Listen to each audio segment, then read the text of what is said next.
This is Investment Perspectives with Brad Kimes, daily live streaming interactive, featuring Mrs. Backup.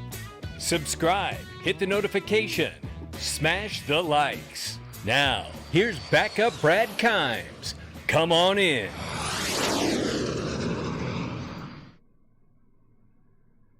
Welcome back to Investment Perspectives, everybody. We have got some serious stuff to go over today, and it's pretty damn compelling. So hang in there, buckle up, and check this out. Let's start with Brian Brooks, who is formerly of the Coinbase family and is now at the OCC and has been named the head of the OCC after Joseph Otting has left. So let's take a look at this article really quickly here, and it's worth the read to get the perspective of what Brian Brooks is thinking about in the OCC chair. If you don't know what the OCC chair is, it's the Office of Comptroller of the Currency for the United States of America, connected to the U.S. Treasury. If Christopher Giancarlo was crypto dad and Hester Peirce is the crypto mom, with all the U.S.'s new top bank regulator became crypto uncle. Yeah, I think that's pretty fitting.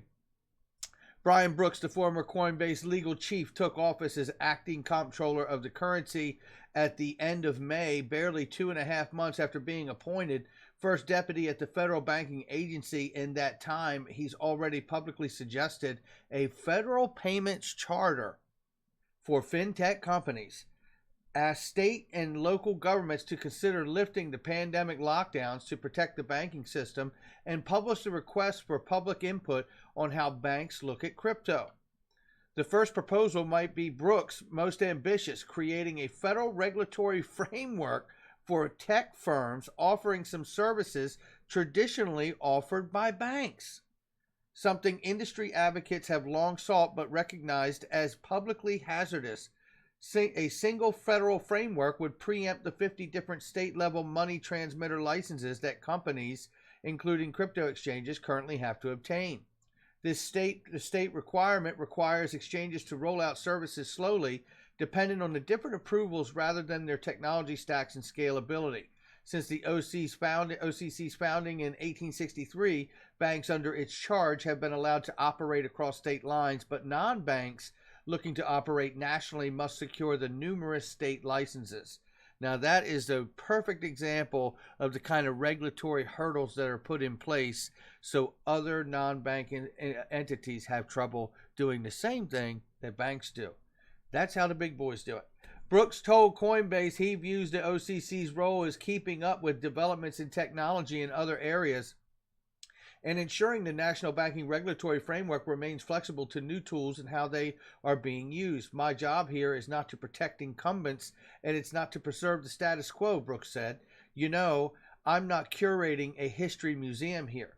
The job I have is to make sure that the bank's charter is flexible enough to maintain a safe, sound, strong American economy, and the shape of banking has to be flexible to accommodate. What a vision right there. That is a hell of a statement, guys.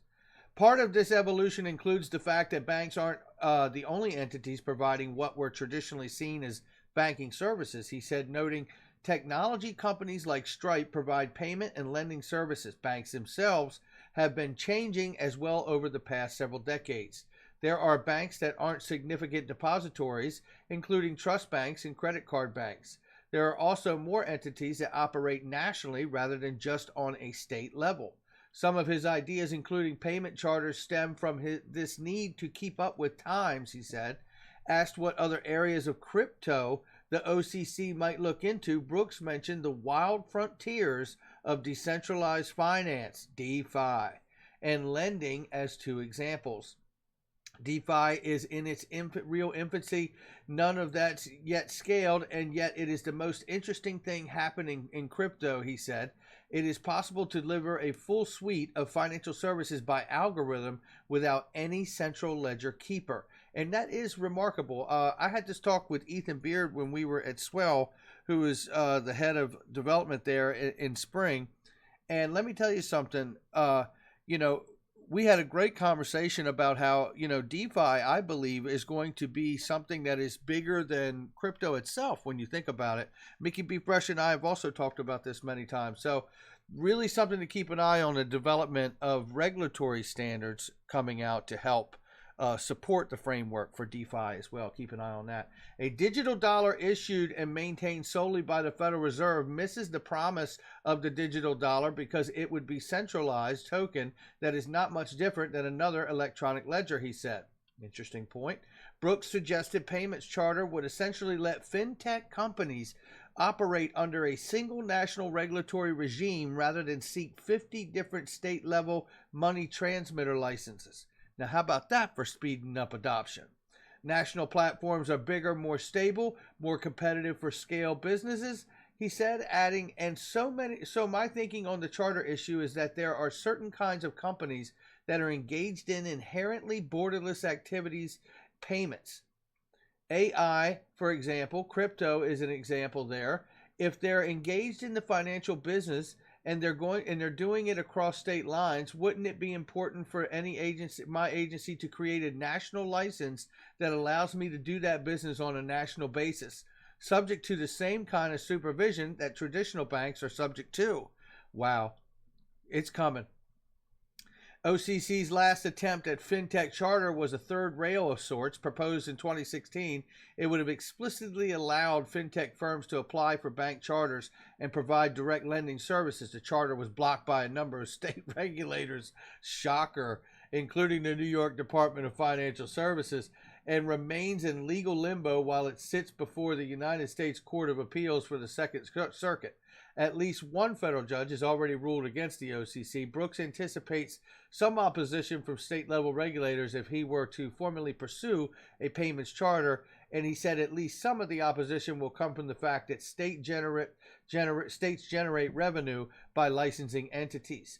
If a state is currently getting paid and all of a sudden there's a federal agency offering companies, more consistent supervision across the country, that becomes a threat to their revenue model or a threat to their jurisdiction, he said.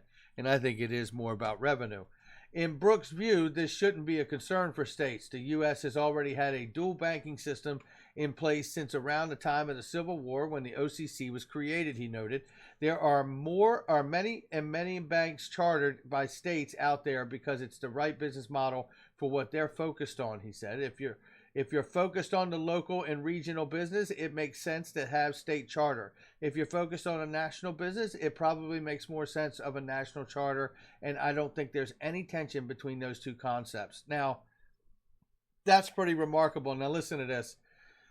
Brooks also is interested in seeing how existing banks address crypto and DLT. Yeah, that gets good right there. And whether any of these entities are engaging with other incorporating new tools built on blockchain.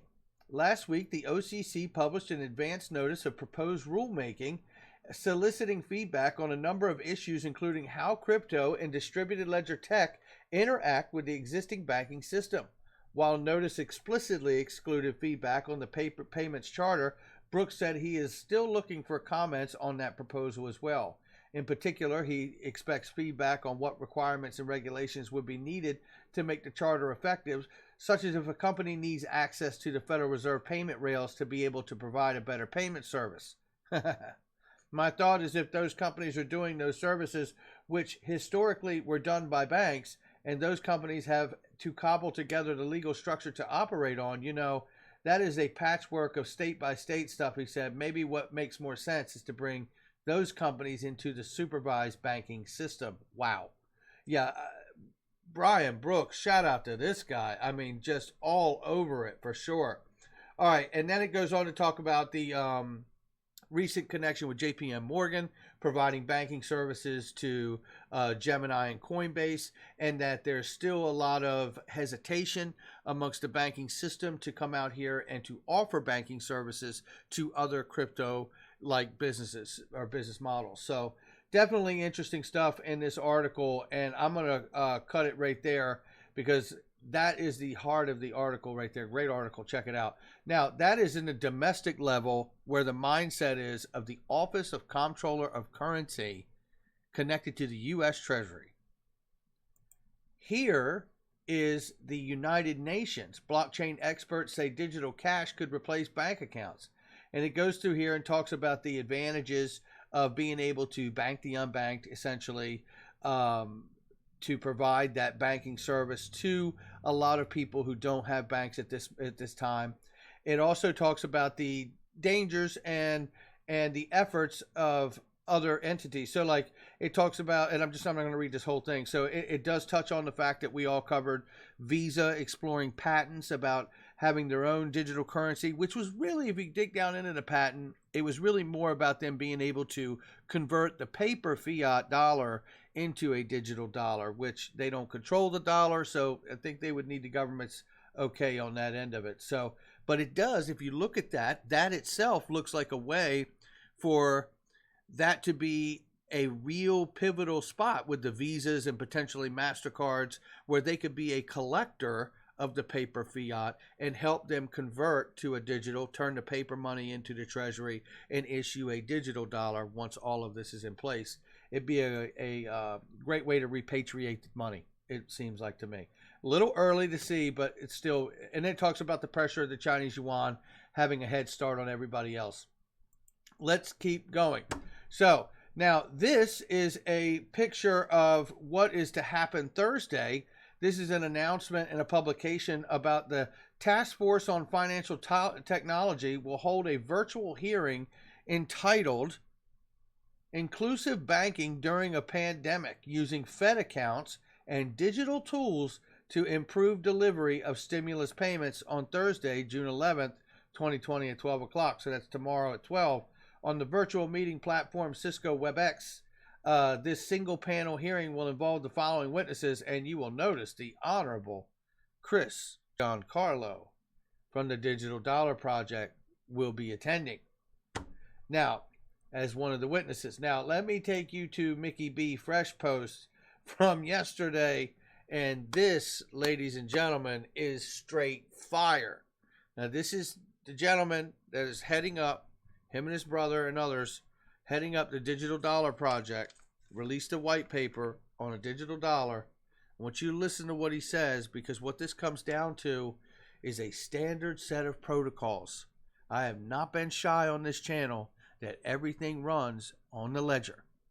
Don't believe it, it's still true. At the end of the day, the XRP ledger, as Greg Kidd said in Digital Asset Interview, Investor Interview, the XRP ledger is a universal ledger. It is an open, decentralized ledger. Let's take a look at what he says here. Listen very carefully. There's so much in here. Giving them a standard set of technological protocols to use. So in short, our proposals, I think, is a quite simple one. And that is that there be a independent enterprise. Now, it can be a quasi-governmental. There's certainly a role for strict standards and government role in this.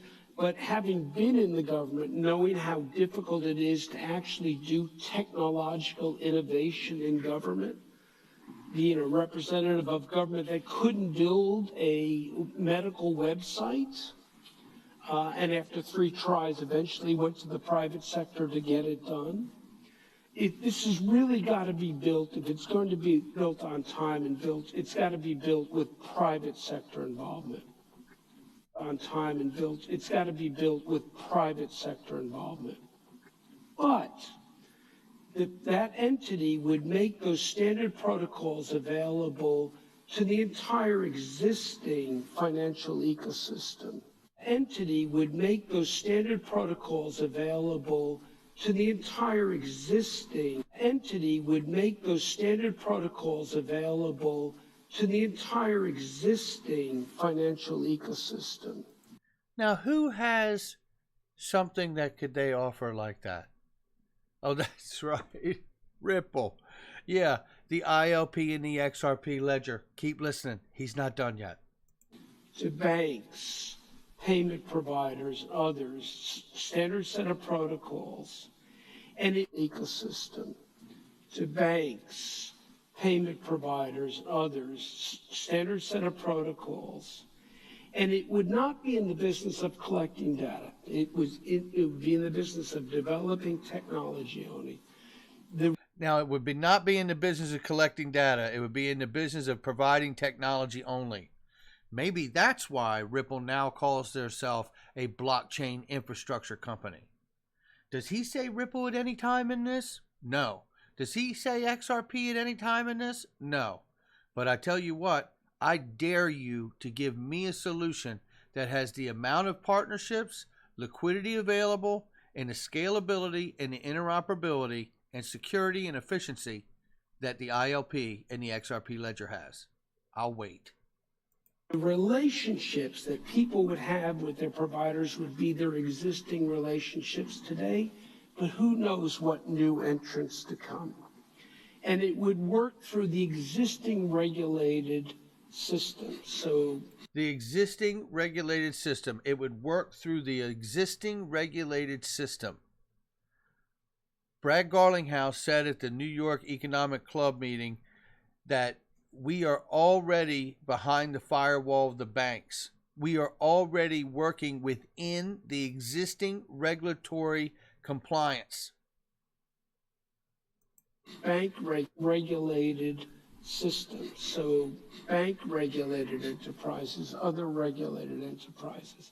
So a very simple, really a very simple concept to. Unbelievable. Shout out to Mickey B. Fresh right there. That, to me, and in light of everything that we just discussed, Brian Brooks from the OCC really putting together a federal charter to put a seamless framework out here to allow non-banking institutions to participate in this new system. The UN discussing the power of a digital dollar and what it could mean for the world. And then we have the announcement that further conversation goes further tomorrow at 12 when they talk more about how to possibly digitize the stimulus check as a way to begin such a path. We know that the Digital Dollar Project with Chris Giancarlo and his brother Charles has been released with the white paper, so we're waiting for the trials to begin with that. And now we hear his personal view on what it really takes to work with the private sector to encourage the use of the implementation of these standard set of protocols, which you have heard Brad Garlinghouse say over and over. We are not interested in the market infrastructure of, let's say, like a Starbucks. We are interested in the market infrastructure of the globe. I'm paraphrasing, but that is the name of the game. And that is how you make a dent in the universe, as Naveen Gupta said as well. All right, guys, that's going to do it for me. If you like the content, hit the like and subscribe. I'll catch you on the next one.